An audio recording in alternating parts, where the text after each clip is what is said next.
Hello, you beautiful people. Another beautiful day. Yeah. Still a Star Wars and Star Trek thing around here. Hope y'all 5 senses work.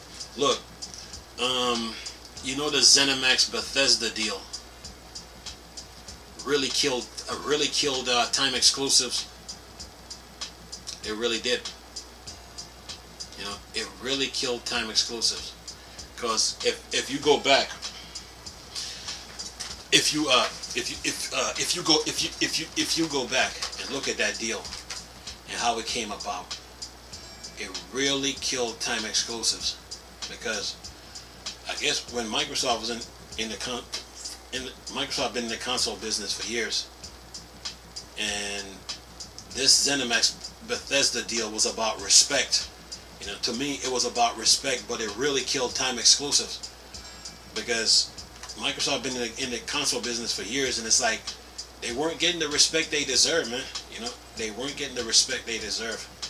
You know, because when you hear people talking console, they always talk about Sony and their exclusive, and they'll talk about Nintendo, but they will always try to downplay Microsoft. You know, like Microsoft, like Xbox didn't exist, or their Xbox gaming, you know, don't mean anything.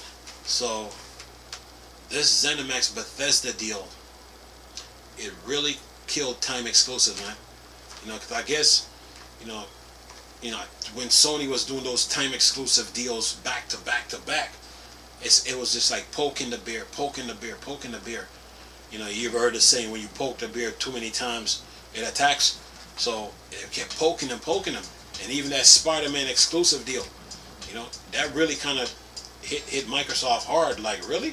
So this is like, so to Microsoft, it's like, okay, so this is what we're doing. This is what we're doing. We're doing time exclusive now. We got to wait all these months to get a game. Okay, we can play this. So I guess Microsoft is like, okay, we can play the same game too. You know what I'm saying? We can play the same game too, however you want to play it. And you know, for 3 years, Microsoft and Bethesda was in talks for 3 years, and nobody knew anything about it. Not one internet site knew about it for 3 years. So for 3 years, you in conversations.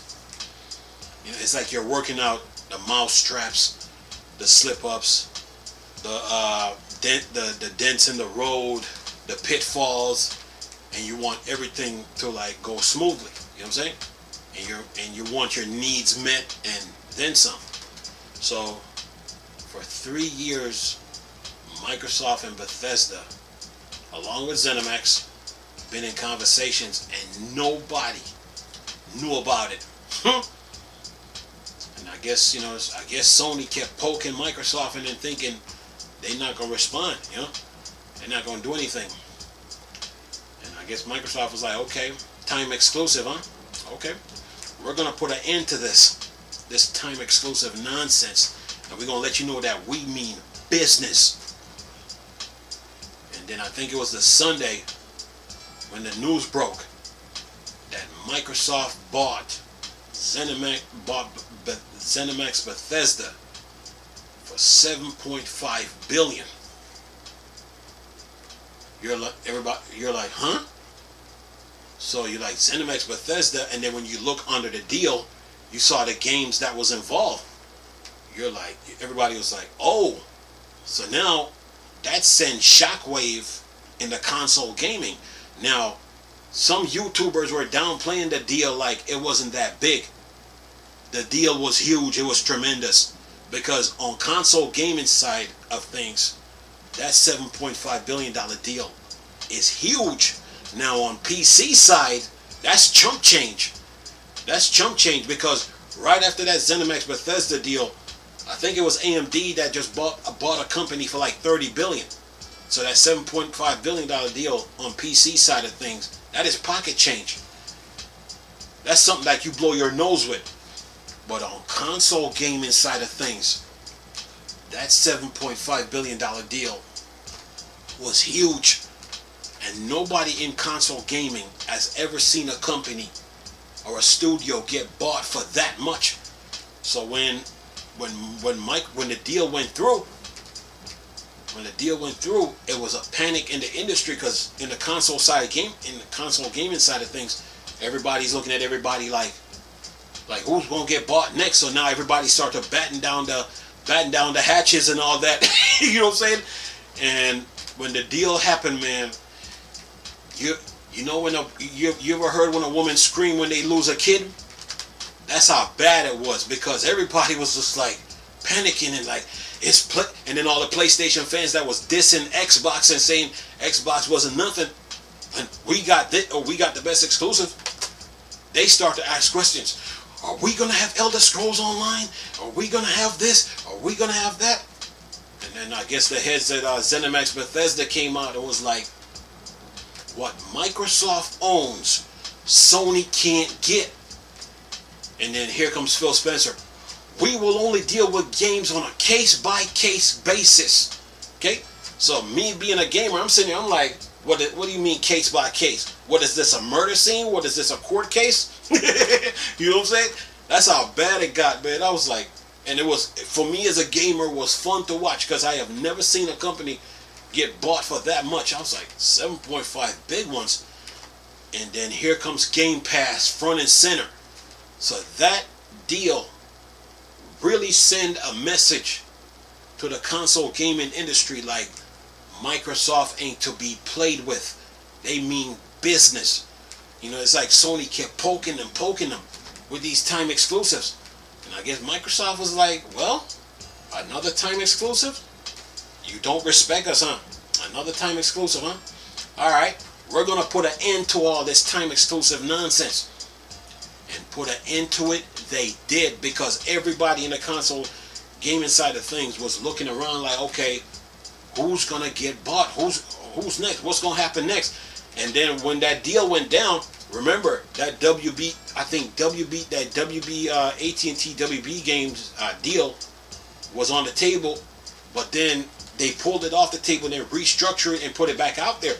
So everybody started to look around, and then some people were saying, oh, Microsoft should buy WB Games. You know what I'm saying? So when Microsoft bought ZeniMax and Bethesda, man, you know, they were thinking about the future of console gaming and where to take console gaming next.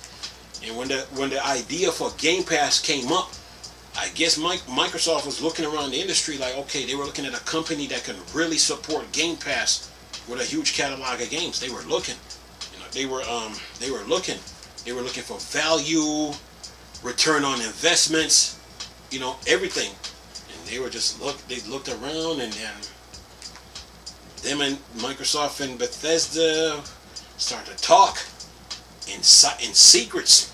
Nobody knew nothing. There was no news on the internet about this conversation. Not one. No clue, no hints.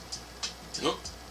And then 3 years after that, the conversation, from the beginning of that conversation, 3 years after that, I guess Major Nelson came out and made the announcement.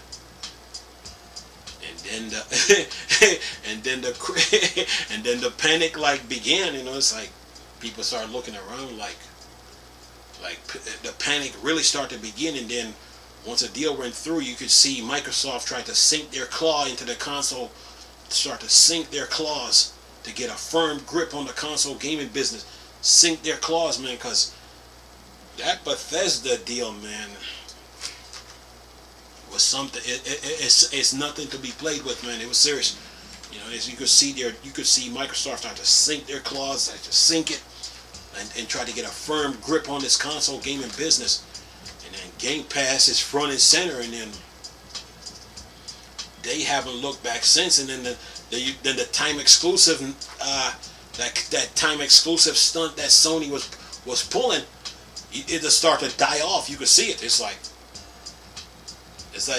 you poke the bear, poke the bear, poke the bear, poke the bear, then the bear respond. And that's what Microsoft did. So that Bethesda deal, man, really put a lid on time exclusive, man. It really killed it, you know.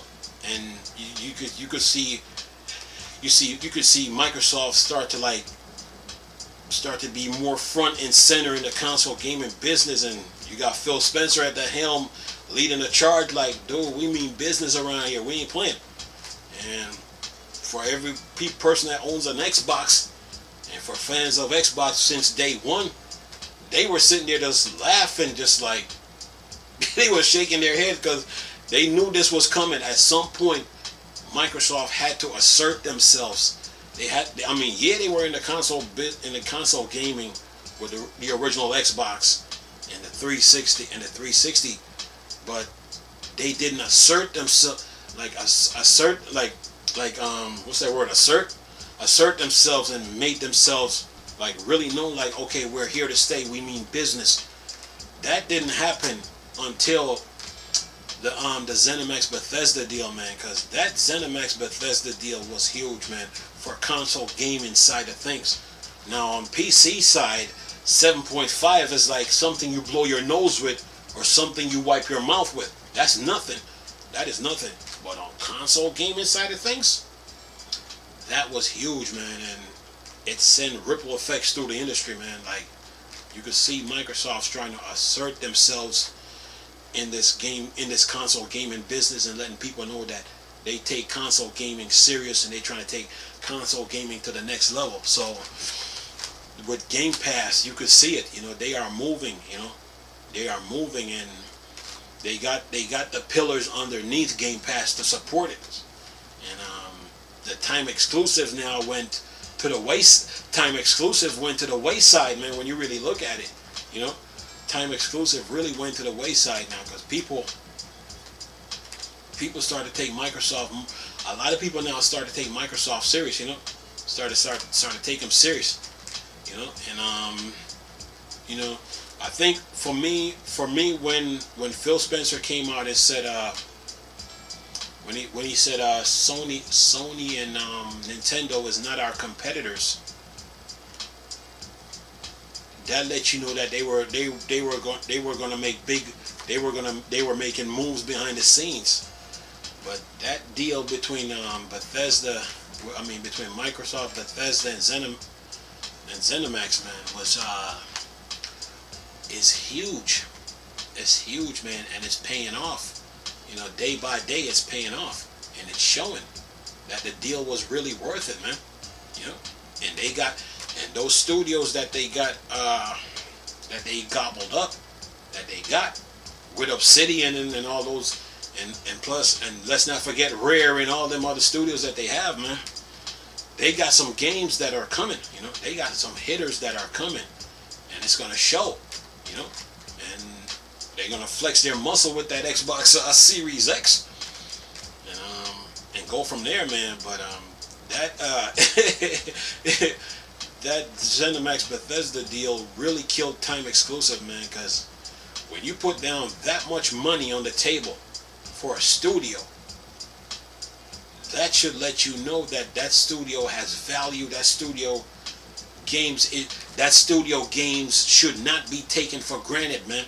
It's like ZeniMax and Bethesda was sitting out in the open all those years and making Elder Scrolls and making Fallout and making this, and people were taking them for granted like they weren't nothing. But Microsoft like saw the value in ZeniMax and Bethesda because they did.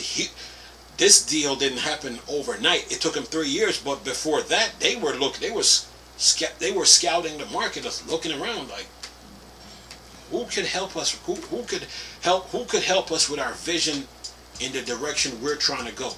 Who could really help us? And they looked and they looked and they looked, and then they landed upon ZeniMax and Bethesda, and conversation started, man. For 3 years that thing went down, man, and nobody knew nothing. And then when that thing got finally revealed, and then here comes man, it was an earthquake in the console gaming business, man. It was huge. You know, you had YouTubers try to, like I said, downplay the deal like the deal wasn't anything. On PC side, yeah, that deal is small.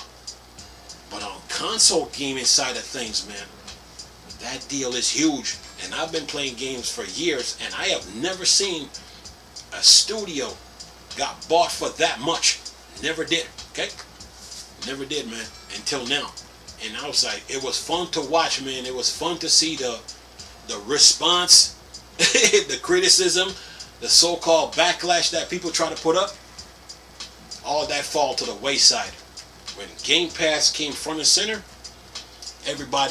people knew that Microsoft was serious, man, and they not looking back. And the way they were moving, and the way they were talking about xCloud, and you know how many people they're trying to reach, and they even took it further. They like, okay, we're not just gonna keep Game Pass to ourselves. We want everybody to get it. We're gonna let the iOS players play Xbox games too. And they haven't looked back since. So the whole time exclusive thing now went to the wayside. You know, you didn't hear. I haven't heard of the word time exclusive in a while since that Bethesda deal. I haven't heard it because people woke up like, okay, they're serious. They mean business. You know, they mean business. And I guess when the Bethesda deal went down, I guess a lot of studios were like, okay, why can't Microsoft buy us too? You know, I'm pretty sure there's some studios like, you know, we bring up something of value to the table too.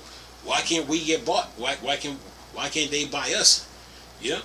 But I'm pretty sure when Microsoft, I'm thinking like, okay, when Microsoft was out there trying to build Game Pass, a lot of studios was probably running from the idea. Probably running from the idea of Game Pass, like running from it, like, oh, what is Game Pass? That ain't gonna work in console gaming. But Bethesda and Zene saw something in it and was like, okay, tell you what, we're with you on this one. We're with you. We're gonna go along with you on this one. We see what you're talking about. Let's talk. Let's meet at a table and talk about it. 3 years, man. And look at him now, not looking back, man. So that time exclusive thing is really dead, man. When you really look at it, that time exclusive is dead. You know what I'm saying? You know, but the Zene and Bethesda looked at Microsoft and saw what they were trying to do. Like, okay, you know what? We're with you. We're with you on this 100%. Let's talk. Let's meet around the table and talk. You know, and it takes vision to see Game Pass and where they were going with it. It takes vision. You know, 'cause I'm pretty sure, like I said, I'm pretty sure studios, you know, when Microsoft probably brought the idea up, you know, I guess there were a lot of studios like, we're not into Game Pass, we're not. But ZeniMax and Bethesda was like, okay, I see what you guys trying to do. We're with you 100%. Let's do this. Let's talk. 3 years.